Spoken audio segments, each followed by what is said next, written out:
మీరు video చూస్తుండొచ్చు social మీడియాలో ముఖ్యమంత్రి ముఖ చిత్రాన్ని పెట్టుకొని ఒక వీడియో చేసిరు. ఏం స్పందిస్తారు దీని మీద? దీని మీద ఓన్లీ వాళ్ళు ఫ్రస్ట్రేషన్లో ఏం చేయాలనో తెలియక ఇలాంటి నాటకాలు వేయడం వల్ల దానివల్ల మీకు లాభం కంటే నష్టమే ఎక్కువ జరుగుతుంది. ఎందుకంటే ఒక ముఖ్యమంత్రిని వేషం వేసి ఆయన ఏదో ఫుట్బాల్ స్పోర్ట్స్ ఎంకరేజ్ చేయాలనే ఆయన ఉద్దేశం. ఈ ఏ దేశంలో కూడా ఏ రాష్ట్రంలో కూడా ఇప్పటి వరకు స్పోర్ట్స్ సిటీ కాలేదు. ఆయన స్పోర్ట్స్కు మెయిన్గా గతంలో ఫుట్బాల్ ఆడిండు కనుక మెస్సీని పిలిచిపించి పిల్లలు కూడా మీరు ఫుట్బాల్ బాగా ఆడాలి. ఒకప్పుడు హైదరాబాదులో తెలంగాణలో ఏది వరల్డ్ కప్లో ఏదైతే మ్యాచెస్ జరిగినాయో అందులో ఎక్కువ మంది ఫుట్బాల్ ఆడినారు కనుక ఫుట్బాల్ క్షీణిస్తున్నది. ఫుట్బాల్ను పైకి తీసుకురావాలనేది ఒక ఉద్దేశం. దీంతోపాటు స్పోర్ట్స్ సిటీ చేయాలని దాన్ని కూడా నాటకం వేసి ఇది రాక్షస పాలన కాదు, మీరు ఓడిపోయినారని తెలియకుండా ఫ్రస్ట్రేషన్లు ఉండి ఇలాంటి నాటకాలు వేయడం వల్ల మీకు ఏం లాభం అవుతుంది? దాని బదులు మీరు గతంలో 10 ఏళ్ళు మీరు రాజకీయంలో ఉన్నారు, ఏమేం చేసినా మేము ప్రజలకు అది చెప్పుకుంటే 4 ఓట్లు వస్తాయిరా బాబు. ఈ డ్రామాలు ఎందుకు నాకు అర్థం కాదు. కేటీఆర్ గారు నువ్వు చదువుకున్నావు, నువ్వు మొన్నటి వరకు మినిస్టర్ ఉంటివి, ఇలాంటి వేషాలు వేయడం వల్ల ఏం లాభం అవుతుంది? కొంతసేపు చదువుకుంటారు, ఆ తర్వాత మంచి అరే ఏదైనా చిల్లర చేస్తున్నారని అనుకుంటారు. అది తెలుసుకో మొదలు.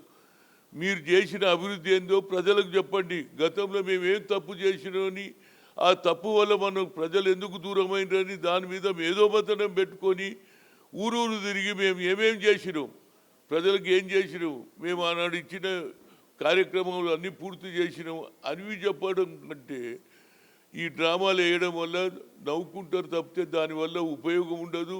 దానివల్ల దీనికి ఒకటే అనుకుంటారు, అరే ఏమయ్యా బీఆర్ఎస్ వాళ్ళు ఈ నాటకాలు వేసే నాటకాల కంపెనీ పెట్టుకోరాదు రా, ఇదంతేందుకు? నాటకాలతోటే రేపు గెలవండి. నాటకాలతో ఓట్లు రావురా బాబు. నాటకాలతో చేసేపు నవ్వుకుంటాం, మనం కూడా ఎవడన్నా మిమిక్రీ చేస్తే నవ్వుకుంటాం, ఆ తర్వాత వెళ్ళిపోతాం. దానివల్ల మీకు ఏం లాభం అవుతుంది? ఇప్పటి వరకు మీరు ఒక్కసారి అన్నా ఎప్పుడన్నా మీరు ఆలోచన చేసినా? టీఆర్ఎస్ పేరు తీసేసి బీఆర్ఎస్ పెట్టినప్పుడే మీరు 40% ప్రజలల్లో అది ఎమోషనల్ సాక్రిఫైస్ చేసినటువంటి పార్టీ ఉండే గుర్తింపు ఉండే దాన్ని నువ్వు మార్చుకున్న నాడే మీకు ఒక 30 to 40% ఓట్లు తగ్గినాయి. ఆ తర్వాత ఈ ప్రాంతంలో రైతులు చనిపోతుంటే ఒక పైసా ఇవ్వవు, అది పోయి బీహార్లో పంజాబ్లో ఇచ్చేస్తావు. అదేవిధంగా మహారాష్ట్రలో పోయి అబ్కి బార్ కిసాన్కి సర్కార్ అని చెప్తావు. ఇవన్నీ తప్పులు చేసిర్రా బాబు. ఏడ మేము తప్పులు చేసినాము, ఏడ మనకు ప్రజలు దూరమైందని దాని మీద మీరు ఆలోచన పెడితే బాగుంటుంది. కానీ ఏదో రేవంత్ రెడ్డి గారి వేషం వేసి వాళ్ళతోటి పాటలు ఆడిపించి ఫుట్బాల్ ఆడిపిస్తే ఏమవుతుంది? జెర్సేపు నవ్వుకుంటారు. మీరేమైనా అనుకుంటున్నారా? అంటే ముఖ్యమంత్రిని ఆటను అవమానపరిచినట్టుగా మీకు ఏమైనా అనిపిస్తుందా? అంటే సోషల్ మీడియాలో ఇది చర్చ జరుగుతున్నది దీని మీద. సోషల్ మీడియా వాళ్ళు కూడా అర్థమైంది ఏమంటున్నారు అంటే వీళ్ళు ఫ్రస్ట్రేషన్లు అయినరు, ఇలాంటి చేస్తే నవ్వుకోవడానికి ప్రజలకు ఉపయోగపడుతుంది కానీ ఓట్లకు మాత్రం ఎవడు వెయ్యరు. ఇప్పటికన్నా మార్చుకొని ఆఖరికి మీ చెల్లెలే కవిత గారే అన్నిటికీ ఆమెనే జవాబు చెప్తుంటే దానికి జవాబు చెప్పకుండా ఎంతసేపటికి మీరు ఏది డ్రామాలు వేసి ఆటలు ఆడిపించి రేవంత్ రెడ్డిని అవమానం చేస్తే అది ఏది అవమానం అనుకోరు. వీళ్ళకి ఏదో పిచ్చి లేచిందిరా భయ్, రేవంత్ రెడ్డి ముఖ్యమంత్రిని అవమానం చేస్తారు అని కామన్ పీపుల్ అనుకుంటారు. ఆయన ఏదైనా చెడు చేస్తే చేయండి, ప్రజలలో పోయి చెప్పండి. నాటకాలు వేస్తే ఓట్లు పడతాయి రా, అది కూడా రిపబ్లిక్ డే రోజు చేస్తాడు. నాకు అర్థం కాదు. యావత్ భారతదేశంలో రిపబ్లిక్ డే చేసుకుంటున్నారు. రాజ్యాంగ పాలన నడుస్తలే, తెలంగాణలో రాక్షస పాలన నడుస్తుంది అంటున్నారు. అది వాళ్ళు కరెక్ట్ మాట్లాడినరు. రాక్షసులు మీరు, రాక్షసులే ఇవన్నీ చేస్తాయి. వాళ్ళకి ఏది అవతం కాకుండా రాక్షసులు ఎవరినైనా చంపుతుంటారు, చేస్తుంటారు, లొల్లి పెడుతుంటారు. రాక్షస పాలన అని చెప్పడం కూడా రాక్షసులే చేసే పని చేస్తున్నారు తప్పితే మీరు నిజమైన మళ్ళీ రావాలనే ఆలోచన లేదు. ఆఖరికి మీ చెల్లెలు కూడా బయటికి వచ్చి ఆమె ఒక పార్టీ పెట్టే నిజంగానే మీ పార్టీ బాగుంటే మీ చెల్లెలు ఎందుకు బయటకు వస్తుందో నాకు అది చెప్పండి. మీ చెల్లెలకు జవాబు చెప్పకుండా మీ చెల్లెలు ఏ శేషం కూడా చెయ్యండి. ఇక రేపటి నుంచి నీ సొంత చెల్లెలు కూడా ఏం చేస్తుందో ఏం కదా అవన్నీ ఆమె కూడా డ్రామాలు వేస్తే దానివల్ల ఏమన్నా అరే కవితది కూడా ఒక డ్రామా వేయమంటారా మీరు కేటీఆర్ని?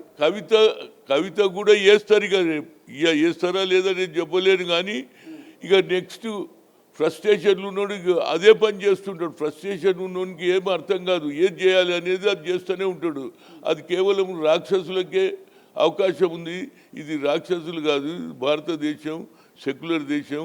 అందరు కలిసి ఉండే, అన్ని మతాలు ఉన్నాయి, అన్ని కులాలు ఉన్నాయి, అన్ని భాషలు ఉన్నాయి. కాబట్టి ఆ రోజుల్లోనే స్వాతంత్రం రావడంతో, ఆ రోజులలో ఇండిపెండెంట్ రావడంతో ఇది సెక్యులర్ దేశంగా ఎందుకంటే ఈ భారతదేశంలో అన్ని కులాలు, అన్ని మతాలు, అన్ని భాషలు, అన్ని ప్రాంతాలు ఉన్నాయి. కాబట్టి అందరినీ ఏకతాటిపై తెచ్చినటువంటి ఏకైక వ్యక్తి కట్టె లేకుండా, తుపాకీ లేకుండా స్వాతంత్రం తెస్తేనే ఆనాడు సుభాష్ చంద్రబోస్ జాతిపిత ఇస్తే ఆ జాతిపితను కూడా అవమానం చేస్తున్నారు. దాని చట్టాన్ని చేంజ్ చేస్తున్నారు. దానివల్లనే ఇవాళ గ్రామాలలో తిరిగి మీనాక్షి నటరాజన్, మహేష్ కుమార్ గౌడ్ ఇద్దరు తిరుగుతున్నారు.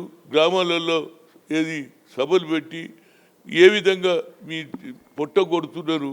మీకు గతంలో 100% కేంద్ర ప్రభుత్వం ఇస్తుండే, ఇప్పుడు అది కూడా 60% వాళ్ళు ఇస్తారట, 40% ఏమి ఉన్నదే. మీరు మా రాష్ట్రంలో అప్పులు చేసి వెళ్ళిపోయినరు.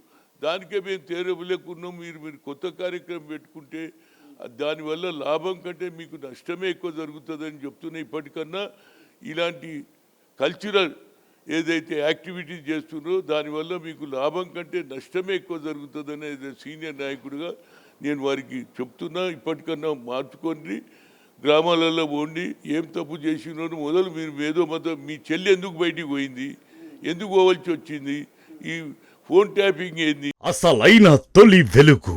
ఫాలో వాట్సాప్ @తొలి వెలుగు official.